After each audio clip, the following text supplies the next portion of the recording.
여러분 연예인 김보성 씨 다들 아실 겁니다.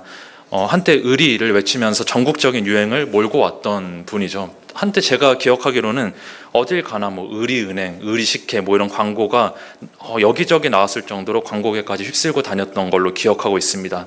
그런데 이 의리라는 단어가 그의 컨셉이 아니라 진짜 삶이 반영된 단어라고 합니다. 어느 정도인고 하니 지금의 아내에게 이제 연애 시절 프로포즈를 하는데 그분이 이제 준비했던 모든 멘트를 다 하고 나서 그 당시 여자친구분에게 이렇게 자문을 물어봤다고 합니다. 그런데 너 나한테 의리 있니? 이렇게 물어봤다고 합니다. 그 정도로 의리를 상당히 소중하게 여기는 사람이라고 합니다. 이제 김보성 씨에게 어떤 기자분이 인터뷰를 했다고 합니다. 당신이 생각하는 의리는 무엇인가요? 우정에 정의를 더한 것이 의리입니다. 저는 저의 우정을 통해서 상대방의 정의를 세우는 것이 저의 소명입니다. 라고 말했다고 합니다. 제가 너무 이것이 좀 인상이 깊어서 김보성 씨에 관련된 기사나 이야기를 찾아봤는데 정말로 그렇게 정의를 세운 우정의 삶을 살고 있더라고요.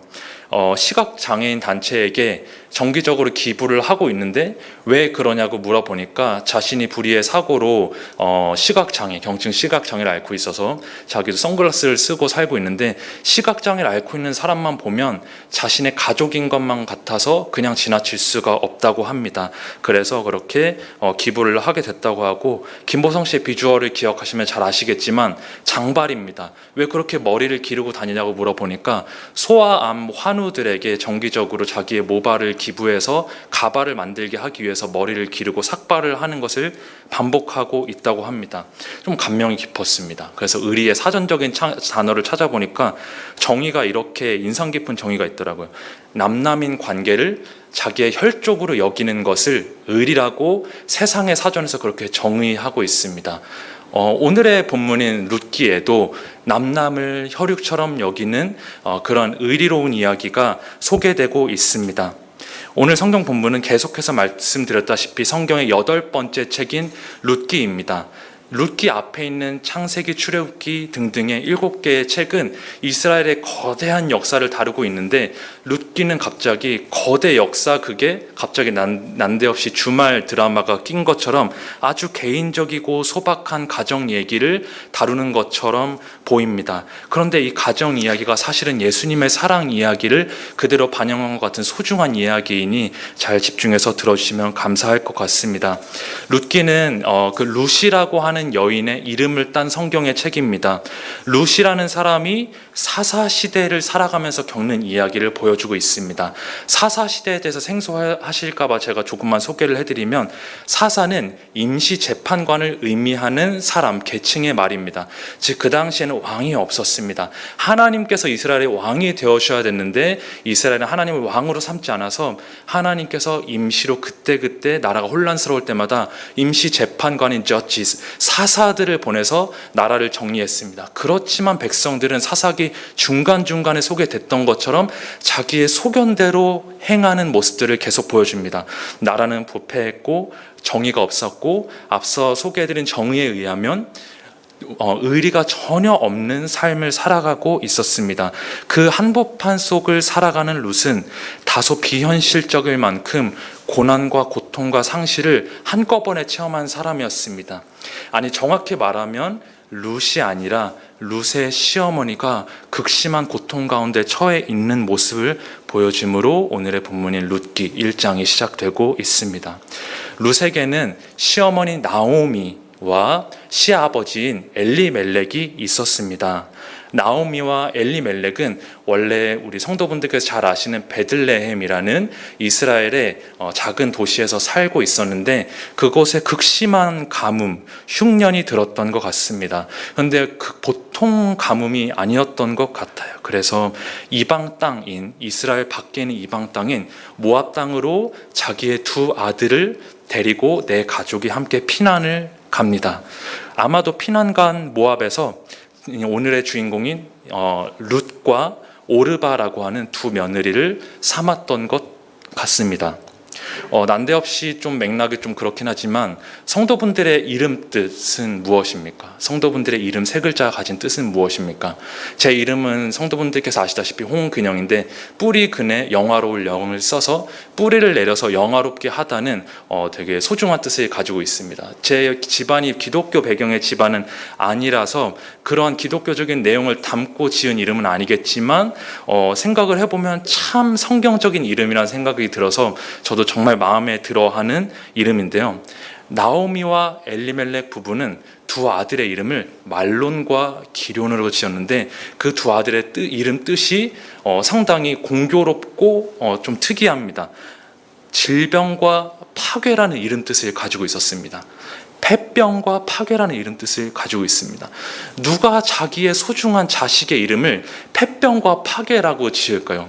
참 의아했는데 이스라엘은 그 당시에 자기의 자식들의 이름을 좋게 짓기도 했지만 자기 자신들, 부부가 처해 있는 상황을 반영해서 그대로 짓기도 했다고 합니다. 그것이 그 이스라엘의 풍토라고 합니다. 이 말론과 기럐이라는 폐병과 파괴라는 이름 뜻을 우리가 보았을 때 당시 나오미와 엘리멜렉 부부가 처해있던 상황이 얼마나 고통스러웠는지를 우리는 짐작해 볼 수가 있습니다. 아들들의 이름을 이렇게 오늘날 우리의 정서로 보면 참 수치스럽다고 여길 수 있을 정도로 안 좋게 지을 만큼 고통이 심해서 이방 땅으로 가지 않았습니까? 그런데 거기서 더 큰 고통을 나오미는 만납니다. 바로 자기의 남편인 엘리멜렉이 죽고 말론과 기럐이라는 두 아들이 연이어서 죽게 된 것입니다. 이 나오미의 상황에 우리 개인사를 대입해보면 감히 우리가 참 비교하기도 어려울 만큼 힘든 삶을 나오미가 살았다라는 것을 우리가 짐작해 볼 수 있을 것입니다. 그냥 이방 땅으로 이주한 지 10년 만에 일어난 불상사였습니다. 재산도 잃고 건강도 잃고 남편과 자식들도 잃은 이러한 극심한 고난을 나오미는 겪었습니다. 모든 것을 잃었습니다. 이제는 사실상 남남이라고도 볼 수 있는 족보상 아무런 관계도 없게 된 두 며느리만 그에게 남아 있었습니다. 사랑하는 혈육을 모두 잃고 이제 두 아들의 아내인 며느리들만 남아있는 이 상황이 오늘의 본문의 배경입니다. 여기에서 하나님은 어떻게 역사하실까요? 사실 우리가 읽은 본문을 보면 하나님의 직접적인 역사하심은 드러나지 않습니다. 결론부터 말씀드리면 하나님은 룻이라는 사람을 통해 나오미를 위로해 주십니다. 어떻게 위로하고 있는지를 저희가 살펴보도록 하겠습니다. 일단 성경에 있는 룻기 1장 20절 말씀을 제가 보도록 하겠습니다. 나오미도 참 우리와 똑같은 사람이라서 큰 괴로움 가운데 사로잡혀 있는 것을 1장 20절을 통해서 볼 수가 있는데요. 제가 읽어보겠습니다. 나오미가 그들에게 이르되 나를 나오미라고 부르지 말고 나를 마라라 부르라. 이는 전능자가 나를 심히 괴롭게 하셨음이니라. 아멘. 마라는 괴로움이라는 뜻입니다. 전능자 하나님이 나를 괴롭게 하고 있다고 합니다.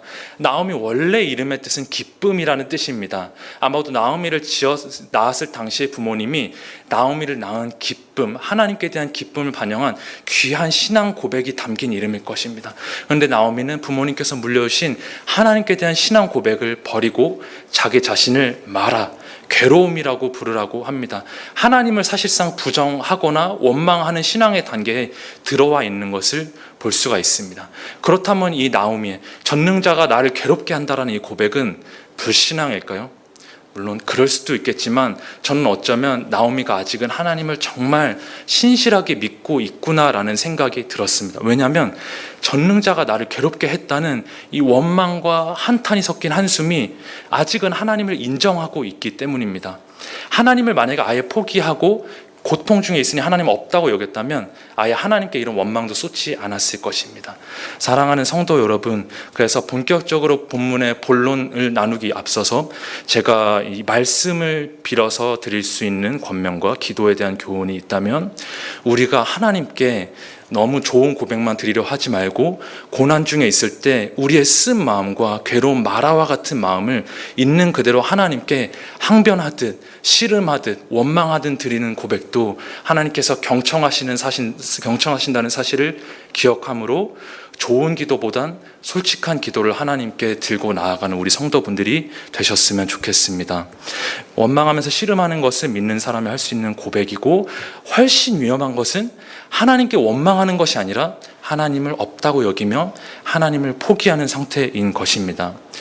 우리 성도분들 가운데도, 혹은 성도분들의 주변 분들 가운데도 마라라고 이름을 짓고 싶을 만큼 기근이나 상실에 처한 분들이 있을 것입니다.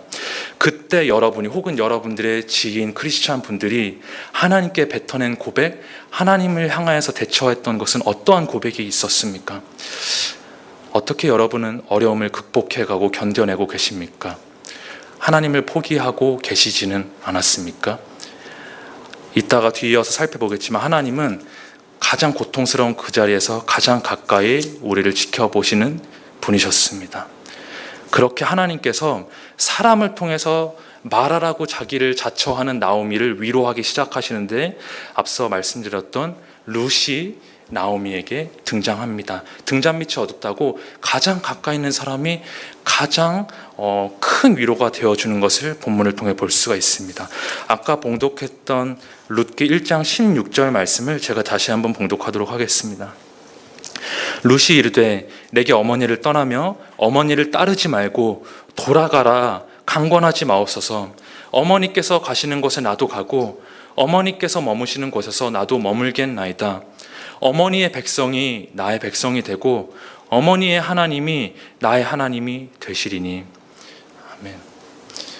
어머니의 하나님이 나의 하나님이 되겠다 합니다. 룻은 이방 사람, 모압 사람이었습니다. 하나님을 모르던 지역인 모압 땅에서 나오미를 믿고, 나오미를 보며 하나님을 믿기 시작했고, 룻은 나오미가 룻에게 이제 그만 나를 떠나. 나에게 있어서 아무것도 도움이 될 것이 없어. 너의 가족으로 돌아가서 새 남편을 맞아서 다시 건강하게 좀 살아가렴 할 때 룻이 이렇게 고백하는 겁니다. 어머니, 제가 어머니를 떠나라고 제발 그렇게 말씀하지 마세요. 이미 어머니의 하나님이 나의 하나님이고, 이미 어머니의 이스라엘 그 백성이 이미 나의 백성입니다. 이미 어머님은 저의 가족입니다. 남남이 아닙니다.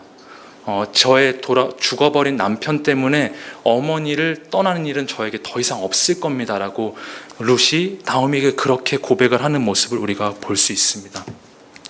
룻은 끝까지 어머니의 곁을 따라가겠다고, 신앙의 여정과 인생의 여정을 끝까지 함께 하겠다고 말합니다. 생각해 봅시다. 자기의 남편이 죽었습니다. 그런데 끝까지 시어머니를 쫓아간다고요? 그것은 이스라엘의 풍토와는 전혀 상관이 없는 것이었습니다. 잘 알 수가 있는 게, 그의 시누이인 오르바는 남편이 죽자 시어머니에게 입맞춤을 하고 바로 떠나는 것을 본문을 통해 볼 수가 있습니다. 그런데 과부가 된다는 것은요, 오늘날 우리나라와는 비교도 할 수 없는 사회적 약자가 된다는 것을 당시 이스라엘에서 의미를 하는 것이었습니다. 당시 여자가 긴 시간 과부가 된다는 것은 위험한 신분이라는 것을 뜻했습니다. 경제적인 안정이 지금의 우리나라와 비교할 수 없이 남편 의존적이었습니다. 여자는 생업을 가지기가 어려웠고 남편이 생업을 주관했기 때문에 과부가 된다는 것은 생업이 끊긴다는 것을 의미했습니다. 나오미도 과부가 됐고요, 룻도 과부가 됐습니다. 그런데 나오미를 떠나지 않겠다고 합니다. 경제적인 자유를 포기하겠다는 의미입니다. 또한 과부는 사회적으로도 약자였습니다. 나오미는 분명 며느리들을 위해 자기를 떠나라고 하는데, 오르바는 떠났지만 룻은 떠나지 않는 모습을 보여줍니다. 1장 11절을 제가 한번 읽어보도록 하겠습니다. 나오미가 이르되 내 딸들아 돌아가라. 너희가 어찌 나와 함께 가려느냐. 내 태중에 너희의 남편들 아들들이 아직 있느냐. 나랑 함께 가서는 너가 이득될 것이 아무것도 없을 거야. 이제 우리는 남남이다라고 애써 룻과 전련하려고 하는 나오미를 룻은 떠나지를 않습니다. 어떻게 떠나지 않냐면 1장 14절을 이어서 보도록 하겠습니다. 그들이 소리를 높여 다시 울더니 오르바는 그의 어머니에게 입을 맞추되, 떠났다는 의미죠. 룻은 그를 붙쫓았더라라고 나와 있습니다. 붙쫓았다는 단어가 조금 생경합니다. 그래서 영어 성경도 찾아보고요, 원어 성경도 좀 찾아봤습니다. 영어 성경에서는 조금 어려운 수 있는 단어면 클렁이라는 단어인데 매달리다라는 뜻이 있습니다.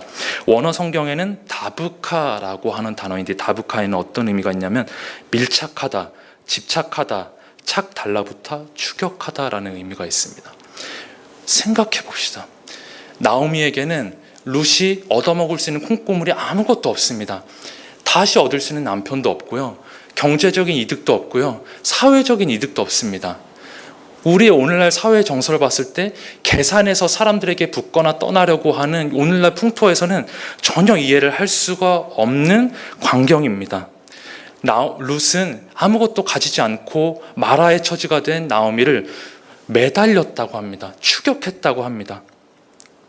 그때 제가 왜 그렇게 나오미를 쫓아갔는지 찾아보던 중에 주목하게 된 룻기의 대목들이 있었는데, 나오미는 룻을 내 딸이라고 여겼고 룻은 나오미를 어머니, 친어머니라고 부르는 대목들이 룻기 1장 곳곳에 나오는 것을 발견하게 됐습니다. 그들은 족보상으로는 남남이 되었지만 관계적으로 사랑하는 마음으로는 서로를 친어머니, 친딸로 여기는 의리 있는 관계로 이미 묶여져 있어서 서로가 서로를 보낼 수 없는 관계가 되어 있음을 우리가 확인하게 된 것입니다. 아까 제가 김보성 씨 이야기를 하면서 의리의 정의를 소개해 드렸죠. 의리는 남남을 혈육처럼 여기는 사랑이다라고 말씀드렸습니다. 세상이 원하는 의리가 성경의 룻과 나오미의 사랑 이야기에 그대로 담겨 있었던 것입니다. 이 의리를 성경에서는 조금 다르게 부릅니다. 성경은 이 남남을 혈육으로 여기는 그 사랑을 의리라고 부르지 않고 어떻게 부르냐면 헤세드라고 부릅니다. 헤세드의 성경의 원래 의미는 충성스럽고 친절한 돌봄입니다. 그리고 그 충성스럽고 친절한 헤세드의 사랑의 출발은 상대방과 나를 향해서 계산기를 내려놓음에 있다라는 것을 우리는 룻의 나오미를 향한 붙쫓는 사랑을 통해서 발견할 수가 있습니다. 우리 세상이 가장 원하는 사랑이 헤세드의 사랑 아닐까요? 성경 1장 8절, 룻기 1장 8절을 제가 읽어보도록 하겠습니다. 나오미가 두 며느리에게 이르되 너희는 각기 너희 어머니의 집으로 돌아가라. 너희가 죽은 자들과 나를 선대한 것 같이 여호와께서 너희를 선대하시기를 원하며, 여기에서 1장 8절에서 나오미가 두 며느리에게 빌었던 하나님의 선대하심이 조금 더 쉬운 말로 번역하면 하나님이 너희를 돌봐주시기를 원한다. 원어를 보면 헤세드입니다. 내가 너희에게 하나님의 헤세드를 빈다. 너희가 나를 떠나도 나는 너희를 잊지 않고 하나님의 헤세드가 끝까지 머물기를 기도한다 라고 나오미는 룻에게 헤세드를 베풀어 줍니다. 그런데 룻의 반응이 정말로 흥미롭습니다. 룻은 나오미에게 받은 헤세드를 가지고 자기의 인생을, 시어머니 나오미를 끝까지 붙쫓아 자기의 헤세드를 나오미에게 쏟아붓겠다라고 결의하고 결심하며 다짐하는 내용이 룻기에 계속해서 나오는 것을 볼 수가 있습니다. 그러니까 이런 게 아니라는 겁니다.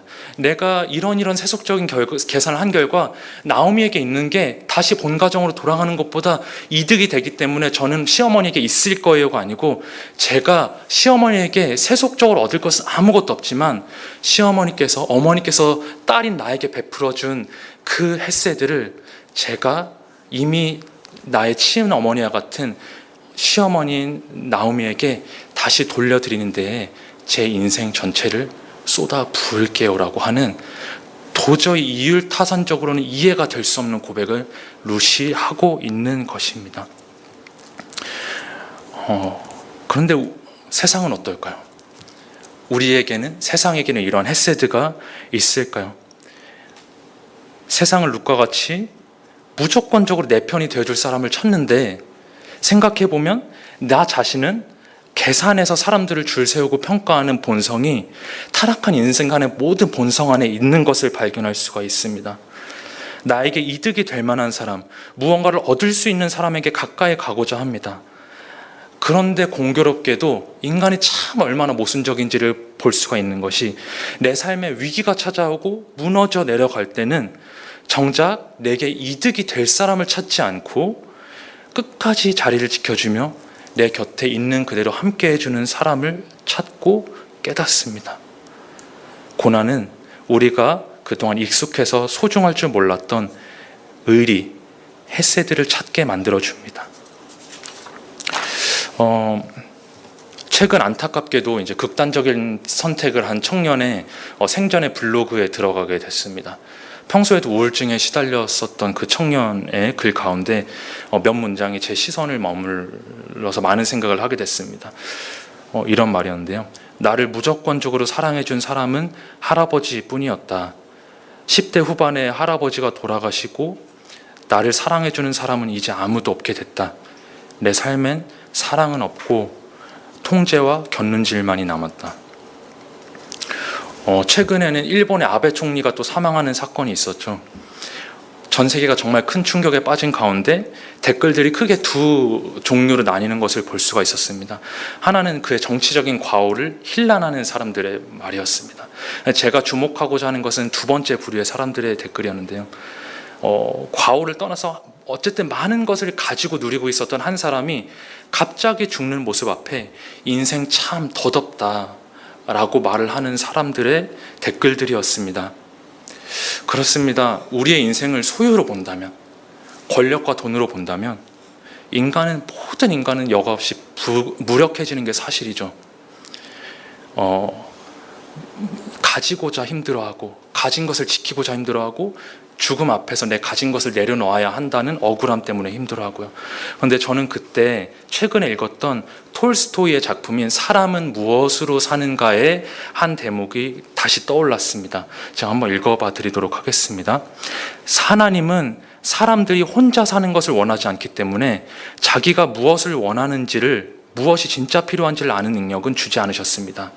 대신 하나님은 사람들이 함께 살아가기를 원하기 때문에 다른 사람에게 진짜 필요한 게 무엇인지는 알게 하셨습니다. 사람이 사실은 오직 사랑으로만 살 수 있다는 것을 이제 깨달았습니다. 사랑으로 사는 사람은 하나님 안에 사는 것이며 하나님은 그 사람 안에 살고 계십니다. 하나님은 곧 사랑이시기 때문입니다. 사람은 무엇으로 사는가? 사람은 소유가 아닌 사랑으로 사는 것이라고 톨스토이는 결론을 맺습니다. 여러분은 관념이 아니라 진짜 삶으로 삶의 모습을 봤을 때 사람은 무엇으로 사는가에 대한 성도님들의 결론은 무엇이십니까? 소유이십니까? 자존심입니까? 명예입니까? 돈입니까? 아니면 사랑입니까? 무의식적으로 우리가 가장 원하는 것이 하나님의 의리, 헤세드라는 사실을 우리가 일찍 깨달을수록 하나님의 돌보심도 더욱 선명하게 임한다는 사실을 기억하시기를 바랍니다. 여러분에게 룻과 같이 아무것도 계산하지 않고 내 밑바닥까지 함께 해주었던 혹은 함께 해줄 사람이 곁에 있습니까? 그렇다면 우리는 모든 것을 가진 사람일 것입니다. 그런데 그 사람이 없었고 그런 사람이 없게 된다면 우리는 모든 것을 가져도 아무것도 가지지 않은 사람일 것입니다. 하나님께서 그런데 이렇게 말씀하십니다. 지금 너에게 그러한 사람이 아무도 없더라도 내가 너에게 그러한 존재가 되어줄게. 내가 너에게 헤세드로 찾아와 줄게. 맞지 않습니까? 하나님은 우리의 욕망을 들어주시는 분은 아니셨습니다. 하나님 저 이거 갖게 해주세요. 저 이거 이루어지게 해주세요. 하나님 저 이때까지 이 사람보다 이만큼 더 갖게 해주시고 이루게 해주세요. 그 기도에 하나님께서 반드시 응답해 주시는 않으셨어요. 하나님 우리가 잘 되기를 원하시는 분이시지만 우리의 모든 욕망과 우리의 소원을 다 들어주는 분은 아니셨습니다. 그렇다면 하나님은 계시지 않는 분이실까요? 아니요, 하나님은 계시지만 우리의 요술램프 진이는 아니시라는 사실을 기억하시고, 다만 하나님은 어떤 분이시냐? 우리가 더 많이 가지기를 원하시는 분이시기보다는 우리가 가장 힘들 때 가장 가까이에서 친구가 되어주셔서 헤세드의 사랑을 베풀기를 원하시는 분이시라는 사실을 하나님께서는 고난을 통해서 우리에게 알려주고 싶어 하시는 것입니다. 그리고 많은 경우에 하나님은 사람을 통해서 우리를 위로해 주시는 것이죠. 나오미에게 룻이 그랬던 것처럼요. 말씀을 이제 마무리하면서 사실 룻을 통해 볼 수 있는 이 의리, 계산을 내려놓고 돌보고 끝까지 매달린 이 헤세드의 사랑의 사실은 2022년을 살아가는 우리에게 있어서는 예수님의 우리를 향하신 헤세드라는 사실을 말씀드림으로 결론을 맺고자 합니다. 사실 이 주말 드라마 같은 룻과 룻과 나오미의 이 고부 관계는 그 헤세드가 보아스라고 하는 백마탄 왕자를 만나게 함으로 결론을 맺습니다. 근데 보아스와 룻의 부부 관계가 어떻게 구속사적으로 우리에게까지 와닿느냐? 1장 5절부터 6절까지를 제가 읽도록 하겠습니다. 1장이 아니고 제가 다른 본문을 읽겠습니다. 제가 본문 기록을 잘못 수록했는데요. 제가 읽도록 하겠습니다. 살몬은 라합에게서 보아스를 낳고, 보아스는 룻에게서 오벳을 낳고, 오벳은 이새를 낳고, 이새는 다윗 왕을 낳으니라 라고 나와 있습니다. 제가 읽은 본문이 룻기 4장 21절부터 22절입니다.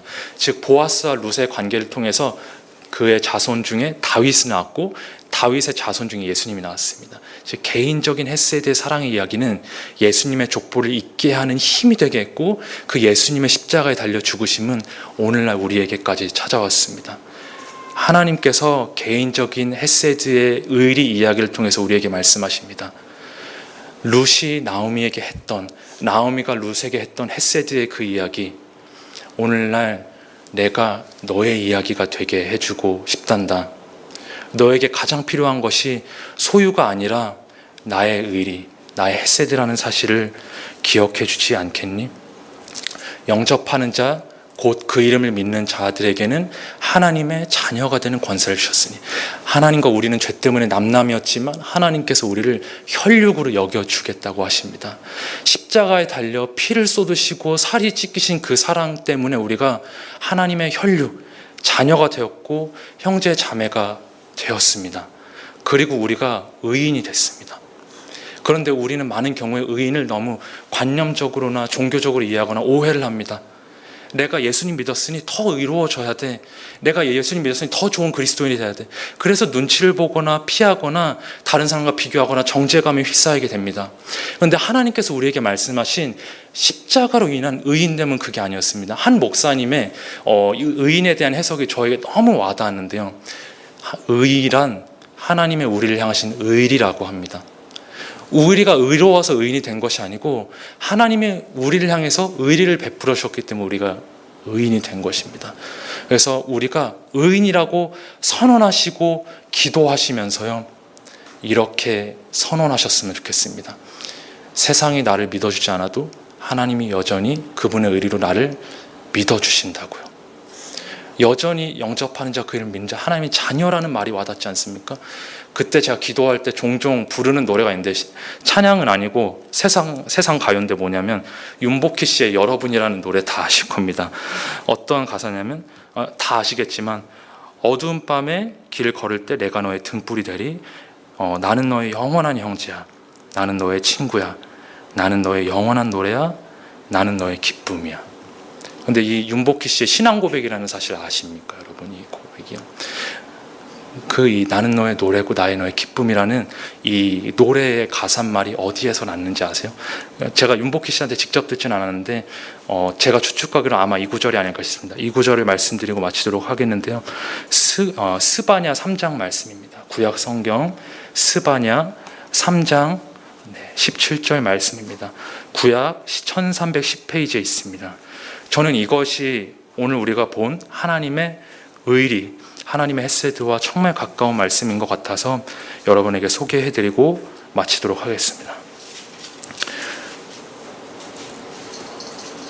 여기에서 너라는 단어에 성도분들 각자 혹은 성도분들이 사랑하셔야 할, 사랑하시는 사람들의 이름을 떠올리시면서 들으시면 좋을 것 같습니다.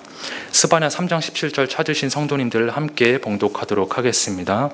너의 하나님 여호와가 너의 가운데 계시니 그는 구원을 베푸실 전능자시라.